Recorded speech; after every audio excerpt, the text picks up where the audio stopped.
Đến đâu khi nhìn thấy em đang cùng ai vội vã đang nắm tay tôi nghĩ mình đã nhìn sai. Nhưng thế ơi sao chỉ lấy mà tôi đã trao tặng em giữa thế gian em đâu vượt qua phù phàng. Tình lại nhớ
để bao biến cố đến nay thành công cũng tầm 30 cái dạng mình hỏi mà chuyện dân số để em cứ hẹn có ông bà nghĩ đầu tiên mình phải bật riêng tại vì sức khỏe không đổi bằng tiền thích thất công việc thì mình muốn nhưng chắc ông trời đâu để mình riêng thì em không phải đi làm xa tiền em xài em làm ra bên người ta đùa vui mà quay về đây được kêu anh làm cha chuyện nó thật là bớ bẩn anh làm cầu để cho em đi qua suy xóa mấy lần với lý do nhớ nhận nghĩ xem là cái thái gì hả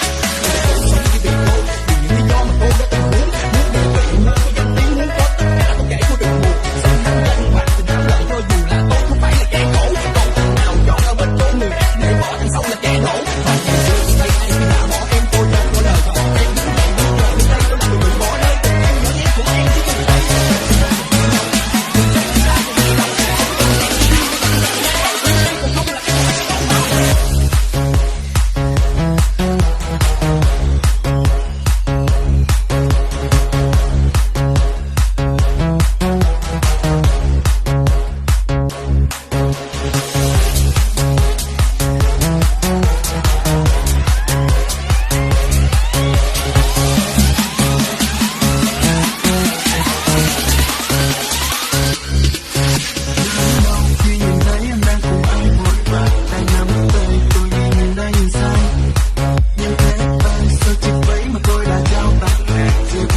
cho dù thế nào cũng là đứa trẻ tiền.